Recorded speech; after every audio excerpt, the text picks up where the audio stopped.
Magandang araw po mga Lods. Ito na po mga Lods, dumating na po ang battery natin na para sa power inverter natin na 4 kilowatt na continuous load na magagamit. Kung dati po, gumagamit lang po tayo ng 1 kilowatt sa power inverter gamit ang Zamdon inverter. Tapos ang battery na ginamit natin doon ay naka 100 Ah lang na naka green energy na 100 Ah ang gamit. So ito po ngayon, nag-upgrade po tayo. Nasa 4,000 ang continuous load na magamit sa power inverter. Tapos itong battery, nagtaas na rin tayo, in-upgrade na rin natin. Itong battery natin, naka 280 Ah po ito. So yan, hindi pa natin nabuksan. Kahit hindi ko pa ito nabuksan, nagsisearch na po ako sa battery kung gaano kaganda ang napili natin na battery. So ang pinili ko, naka 200 Ah lang. Kasi mayroon namang mga matataas na AS yung 314 ng mga ibang brand. Kaya lang, maliit mga Lods, ang 300 AH na yun. Compare dito sa 200 AH sa pinili natin, malaki po ang battery. So malaking advantage po ang mga malaking battery at mataas na AS. Kaysa mataas ang AS mo, tapos bababa naman o maliit ang battery, madali yun uminit. Lalo na kung mataas ang load ang gamit natin. So tamang-tama po itong binili ko kasi malaki ang battery, malaki na rin ang AH, taka 280 AH. So ang brand, CST Energy. Ka-sister company po sa Jintay nga battery. Kaya magandang klase pa rin. So ang gagawin natin ngayon, mag-unboxing tayo mga Lods. Yan, makita naman, hindi ko pa nabuksan. Ito, pinakita ko lang na ito po ang power inverter na ginamit natin nga i-replace natin sa Zamdon. Kasi nga 8,000 watts ang source power pero ang continuous load na pwede mong gamitin is 4,000 watts. So ngayon, excited na tayong buksan na ito mga Lods, ang bagong battery natin na 280 Ah. So ito po, ayan, makita ba? Ito po ang Johnson, naka 8,000 watts, naka 4,000 watts po ang continuous load na pwede niyang gamitin. Ito source power lang. Tapos ang mga gamit ito, pinapreparation ko na po mga Lods. So pakita ko muna lang yan. Ito yung terminal block. Tingnan nyo kung gaano kalaki ang terminal block. Dito po na gagamitin natin. Kasi 12 volts po ang nakadesign. So dito na tayo sa battery.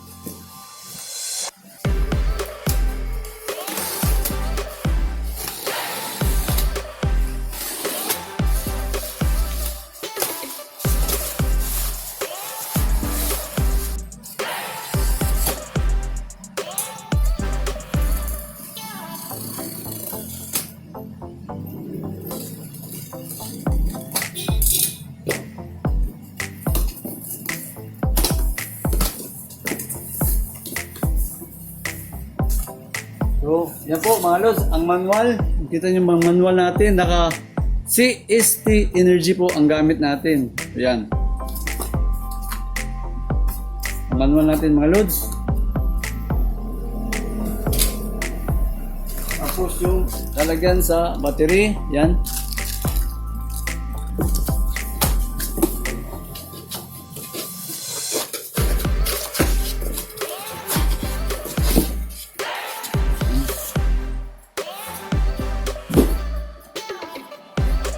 So yan mga Lods, bibitan na natin. Tapos yung wire. Tapos ang mabigat. So kailangan ko ng backup dito mga Lods. Ang bigat. Yan. So ito na po mga Lods. Medyo malapit na tayo dito sa battery natin. So ang battery is naka CST Energy LiPo4. High cycle life, high energy density, lighter weight, at saka built-in battery management system BMS. Tapos, meron na pong Bluetooth mga Lods para lalo pong mamonitor natin ang battery.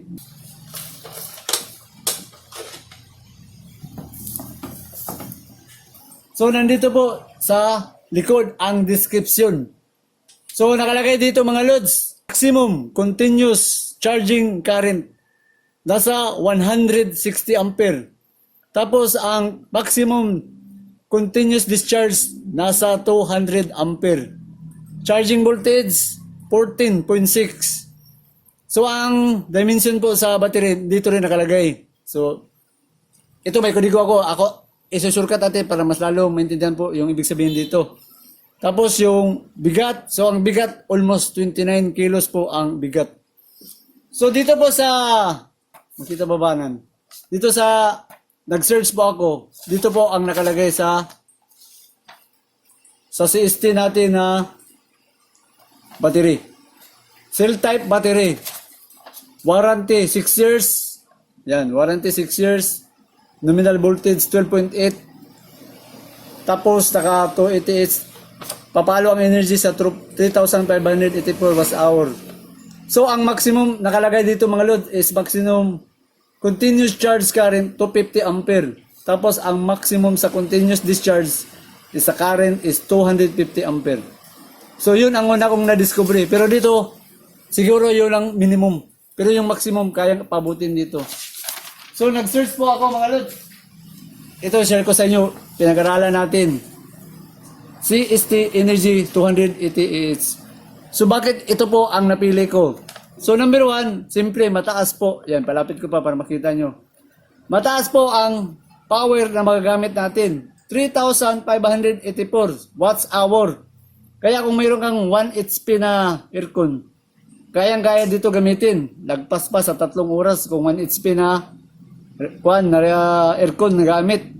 Tapos mga lods, ito yung una kong gusto, yung umabot sa maximum continuous charge current 250, pero ang recommend niya dito is nasa 140 ampere. Ang ibig sabihin dito mga lods, yung pagkakarga mo sa battery gamit ang solar panel. Sa 140, pero ang nakalagay dito po mga lods, 160 ampere. Pero doon data sheet po talaga sa admin nila sa shop, 140 po ang recommended. So hindi ko alam kung bakit hindi magkapareho, pero ito direct talaga. So, ang maximum discharge current is 250 ampere. Ito, importante itong dalawa mga loads, ang pagsa-charge sa battery at saka sa discharge. Kasi nakasalalay dito po ang paggamit sa power inverter. Dito sa 140 ampere, papalo po ito sa almost 3,000. 3,000 solar panel ang pwede mong magamit kasi 140 pero dyan nakalagay 160. Kaya ang 3 kilowatt na solar panel sa pagkakarga dito sa battery. Mga lods, ito po ang maximum charge current sa pagkakarga po sa battery. So ilang solar panel ang pwedeng ikarga. So ang gamit ko dito mga lods, ito po ang gamit ko. Yun na lang ang pagbabatayan natin kasi yun ang solar panel na ginamit ko dito sa bahay. Meron po akong 200 watts na solar panel. Ang 200 watts solar panel ay mayroon pong IMP na 10 ampere na lang ang ibutan ko. Ito nasa 10.2, 10 ampere na lang. So ibig sabihin dito mga lods, kung gagamit ka ng 200 watts, papalo yan, itatimes mo yan sa 5. Kasi bawat 200 watts na solar panel ay may 10 ampere IMP, current maximum power, na magkakarga sa battery. So papalo po ito sa 50 ampere. Sa 5 pieces na 200 watts o 1,000 watts na gamit mo, kaya kang mag-charge ng battery na 50 ampere.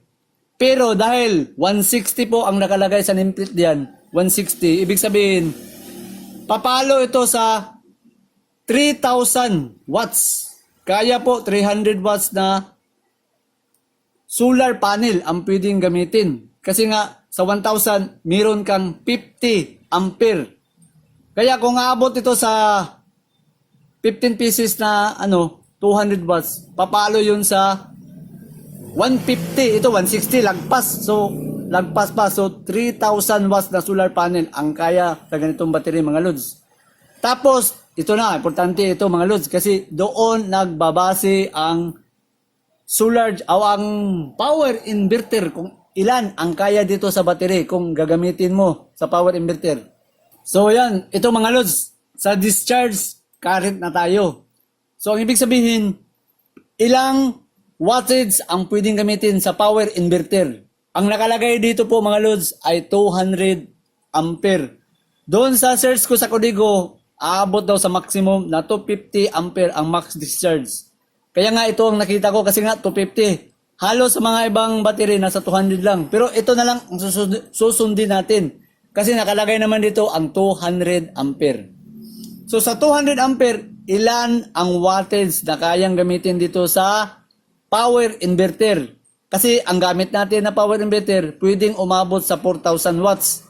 Ito, titingnan natin. 200 ampere. Ilan ang kaya sa power inverter kung ilalagay? So, gagamit po tayo mga lods ng formula na P. Ito, madalas na pinagamit natin na formula P is equals to IB.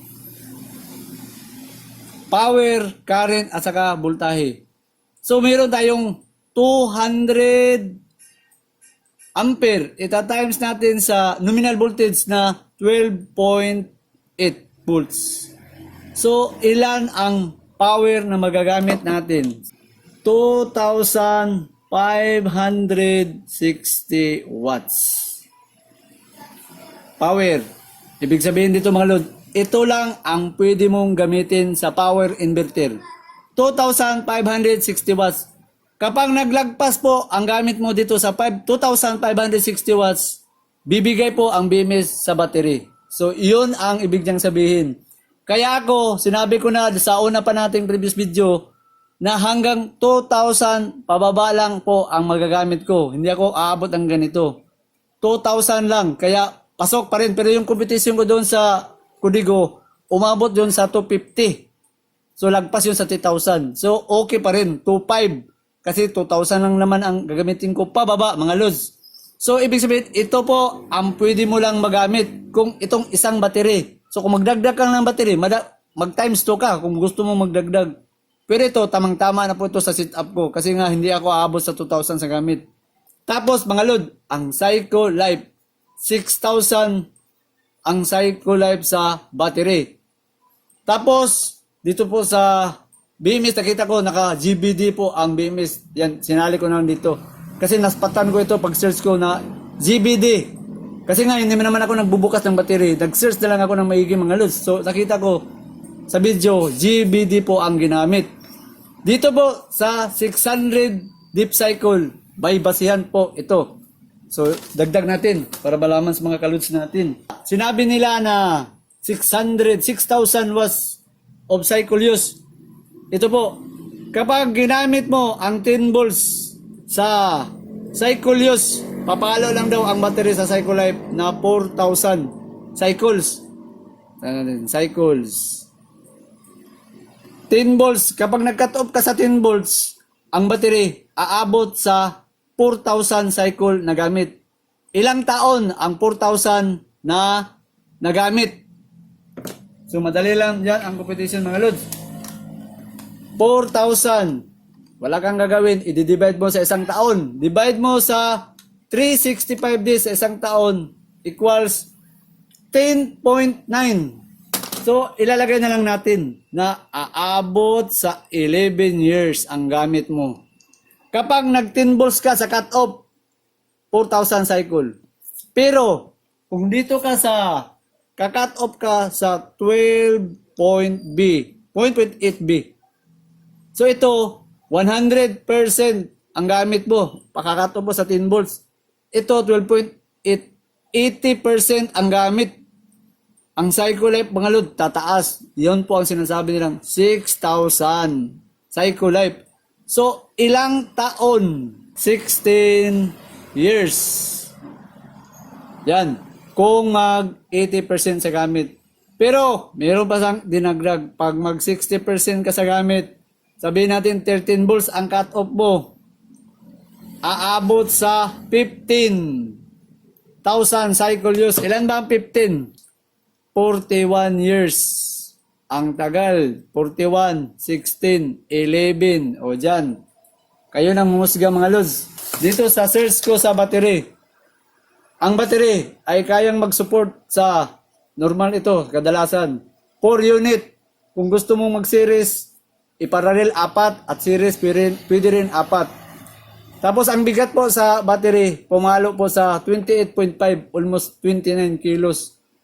Ang laki po sa battery is 45 cm, 23 cm, 22 cm. So ang paganon, 45. Tapos yung paganon, 23. At yung lapad, yung height, 22. Palapas sa taas, 23, 22 lang. Tapos, ang gamit sa battery mga lods, ito, tinignan ko maigi. Grade A, yung bagong lithium battery. Kasi matagal masira, yun ang dapat. Tapos, ang high temperature cut-off. Kadalasan nakita ko, nasa 70 lang ang mga battery. Ito, 90 Celsius. Kaya, pang matagal po, palaban sa heating. Tapos, negative 7. Kung sa ice mo ito magagamit, negative 7. Ang cut-off voltage, grabe mga lods, kaya daw umabot sa 8.4. Kaya nga, okay lang i-cut off pa sa 10 volts ito kasi nga ang cut off pala dito aabot po sa 8.4 ang nakalagay doon talaga, nag-search ako. Tapos pagkarga sa battery 20 ampere easy charge, aabot ka ng 14 hours. Pero kung sa 600 watts sa solar panel 6 hours na lang. Ito sa atin medyo madali kasi umabot naman ang solar ko sa 1,400. So medyo madali nating ma-charge. Tapos Bluetooth, may Bluetooth po ito, IP monitoring. Saka naka-smart BMS po ang gamit dito with high temperature protection. Kaya umabot ganito sa 90 Celsius ang protection. Tapos siyempre pag naka-smart BMS po tayo, by overcharge ang battery, over discharge protection, merong short circuit, overcurrent, at sagit sa lahat ang overheat protection dito nakalagay mga lods. Ayan, ang CST Energy 200AH. Sa ngayon, hindi naman natin pwedeng subukan ito kasi patatakbuhin natin ito sa aircon. Pero kailangan ko munang i-charge po ang battery natin. Aabot tayo ng mga, sabi nga pag 20 ampere lang ang easy charging mo, aabot ka sa 14 hours. Pero sa solar panel ko na lang i-direct ito para mas mabilis po at matesting natin. Nagagamitin natin sa Johnson power inverter na 4 kilowatt continuous load.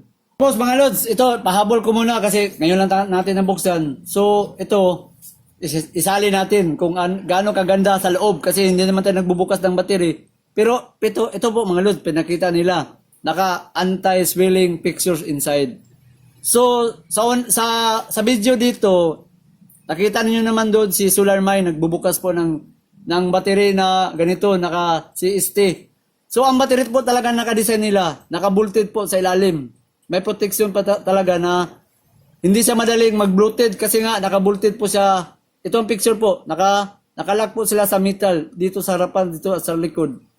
Nakalock po kaya hahaba ang buhay sa battery. So mga kalodi, medyo mabibitin po kayo kasi nga ipaparto na lang natin kasi isa-charge ko pa po ang battery. Subukan natin si Johnson na gagamitan po ng aircon na 3/4 kasi may aircon naman dito. So subukan natin gamit ang Johnson natin na power inverter at saka isali ko na rin yung rice cooker. Sabay-sabay po nagamit itong battery natin. Kaya bago po tayo magpaalam mga lods, shout out muna si Bert Bayang from Bulacan. Ito pa si Joey Castillo from Litix, Fairview, Quezon City. Ito pa, shoutout natin si Mary Jean Abiho from Caluya, Antique.